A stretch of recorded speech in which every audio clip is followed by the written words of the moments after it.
Alright, there's some new Gambino. As I'm recording this, it's Friday, 1:29 p.m. I heard it as I woke up this morning. I didn't stay up for it because I played some basketball the day before. I was really tired.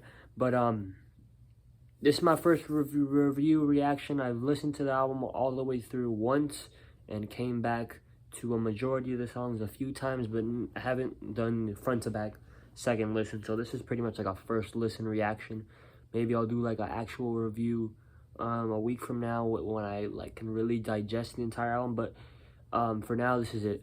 I went into this knowing, or at least assuming, I don't know if this is true. I kind of just heard it and didn't fact check it at all.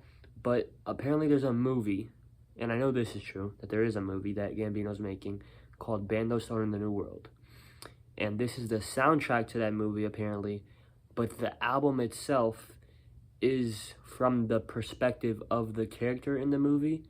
So that explains a lot about this album, because I heard him saying, there's some bars here where he's talking about like killing people and how he's a Crip and he's on like Drink Champs, which are things that I don't think Gambino's ever done. I don't think Gambino is that type of person. I don't think I'm assuming I don't really know for sure, but I don't think he's from that type of upbringing. I don't think he's a made it out the hood type of rapper, and he calls himself a Crip. I don't know about all that, but if I'm just wrong and this is about Gambino, like I'm assuming the character is loosely, some type of portrait of him, very similar to him in a way. And from what I gather of this concept, because it's not like tightly woven together with a nice little bow at the end or something, because it does seem like a soundtrack. And there's a lot of, in the album, clips of probably scenes from the movie. But from the concept that it seems to be is from the perspective of this character named Bando Stone. And it's called Bando in the New World, so I'm assuming this is like the new era, the new chapter of Gambino's life, and the chapter where he's realizing that nobody really cares that much about anything. Life is short. And on the last song, I forgot the name of the song. It is A Place Where Love Goes.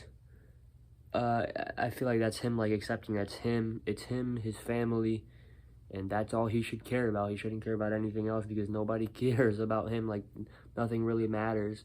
Like on the first song, he's like, man, y'all got me fucked up, y'all did me greasy, y'all, and then the song ends, and there's a scene from the movie that's like, nobody cares, and it transitions to Lithonia, or I don't know if I'm saying that wrong, but Lithonia, by far, top 3 on the album.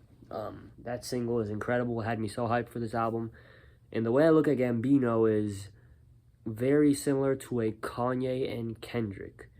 Kanye in the, production-wise. Like, he's never going to stay in the same lane. And you can argue Kendrick doesn't either, but I don't think he goes so, does a huge 180 every album the same way Kanye would.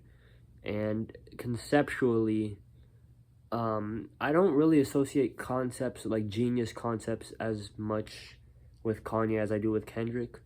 But I see Gambino in that type of realm with Kendrick, and then the different voices he can unlock. I see him with Kendrick, but I see him taking the really good elements from that, but he doesn't ever fully execute like they do, in my opinion, in the past. There's always those few moments where I'm like, Jesus Christ, he's on fire right now. This is incredible. This is genius. Like, This Is America, Me and Your Mama, Redbone's incredible. And Lithonia was one of those moments as well. And there's another song on here, I think it's called No Excuses, No Excuses, 7-minute track. That was gorgeous. And I wouldn't say that's like a genius moment, but it was a incredible track. It's probably the best song on the album, 7-minute song. And a lot of this album gave me that feel of that song, where I was like, this is so well produced. Like, this is beautiful. I think he used his voice very well, but there's a point in that album where I was like, Gambino just needs to stick to singing. The motherfucker is incredible when he does that. And he's just like really calm, really nice production, really like really calm vocals that he brings. That's what he does best, in my opinion. And every time he tries to do like a hype song, he doesn't get me. And it was a big problem with this album until we got to the song it starts with a Y. It's a pretty long, weird name. Yoshinoya. I'm hopefully pronouncing that right. I don't even know what that means. He references it a couple times on the song itself. That song, he started off kind of like, I was like, oh no, he's back to rapping again. I don't think he's that good at rapping. But then there's like this boom bap ass beat switch, and I'm like, this is how he needs to rap all the time. And he reminded me of I think the song is called Sweatpants off Because the Internet, where he raps like crazy on that song. I'm like, oh shit, this guy can rap. He just, like, all that trap, like in your face, angry, aggressive shit, it doesn't, I don't think his voice is suited for it, or his lyrics, because there are some pretty bad lyrics on this thing. Like, making a Billie like Eilish, like, come on, bro, that shit's ass. And my son watching Bluey, we both Crips, like, that one kind of made me laugh, I'm not gonna lie, but I don't know if I was laughing with him or at him. It was a little weird. But that song that I just referenced, Yoshinoya or whatever it's called, he goes insane, and he says a lot of shit that I was like, wow, like, this is like the inauthenticity of the industry of hip-hop, of all music industry, all industries as a whole, you know, from the acting, how people act. And he says a line about, like, took spent more time working on his caption than his song. I was like, damn, Drake. Like, that would have been, this song right here would have been, since it's such a, like, I don't fuck with fake people, this would have been like a, if you just name drop Drake there, switch a couple lyrics and put Drake, it would have been like a perfect diss track towards Drake. But yeah, great track when it comes to rapping. Now, the features, that is another thing where I see the Kanye and Gambino, where Kanye finds these artists that not a lot of people have a lot of respect for, or a lot of people just don't know, and he puts them on. And Gambino does the same thing here, and does a lot of things that'd be like, this is an unlikely duo, and he's always done that, like Ariana Grande on his last album, but it just didn't work on his last album. And he, like, if you're willing to take the risk to work with these unlikely duos and whatever, you gotta make it sound good. It's like Tyler, the Creator, with What's Your Name. Like, when we saw Youngboy on that track list, we were like, damn, this shit's about to be ass. But we heard it, and he made it work. He takes a lot of features on here, and some of these features I like. I like these artists. Like Fushi, I don't know if I'm pronouncing that right. She's an incredible feature artist, one of the best of the decade. Honestly, like, some of the best features of the decade. She has such an incredible voice. I don't know why he chose her on that, like, pop punk song, which, by the way, was very generic. I didn't like that track. Then you got Yeet. I thought Yeet fit production-wise on that song, but it seemed like he was kind of like warming up for a really hard-ass verse, and then he just gets cuts off. It was like a 12-second verse, very short verse. You got Amaray, who on both of her songs she seems unnecessary. Flo Milli could have fit. I think I was just kind of like, this song is dragging on too long on the song that she was on. I think it was Talk My Shit. I didn't like Gambino's rapping on that song, and then Amaray comes on. I didn't like her verse. Flo Milli comes out at the end. I think that was her bag. That was the part where she's supposed to do her thing, and she did okay, I think, but I just was kind of tapped out by that point in the song. I do love the Georgia Smith feature.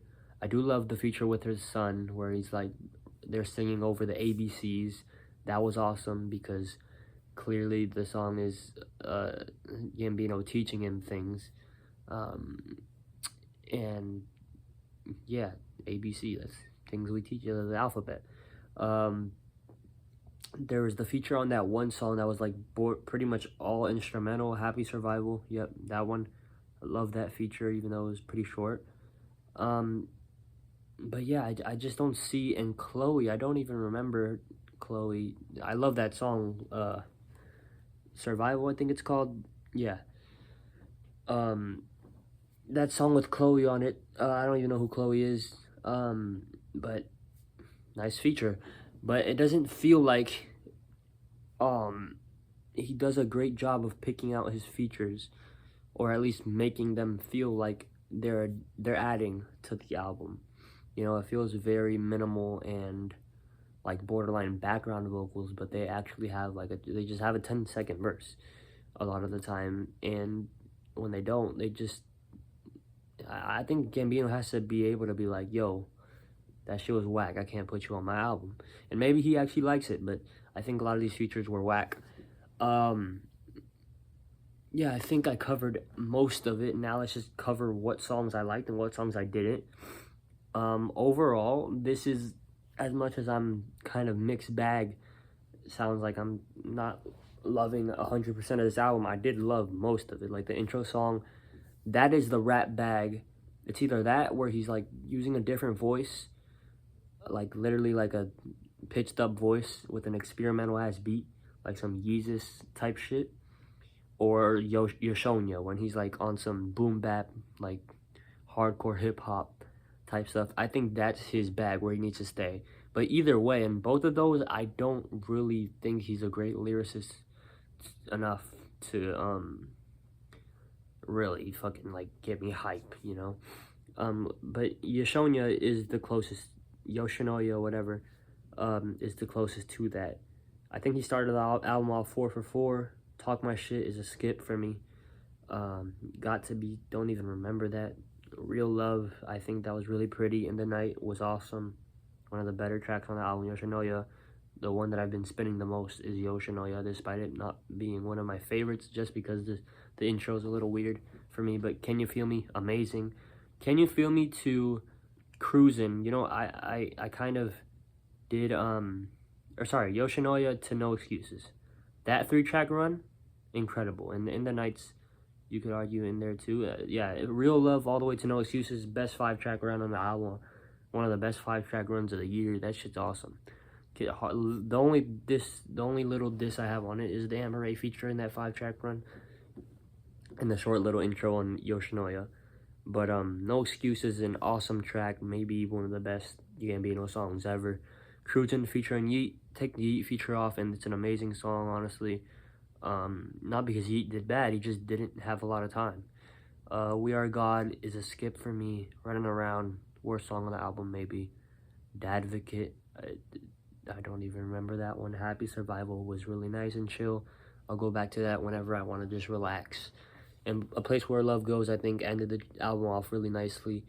Not like a tightly woven album, like I said earlier. It's not like the most genius concept, the way he put it together. I think he's put his other albums' concepts together a little better.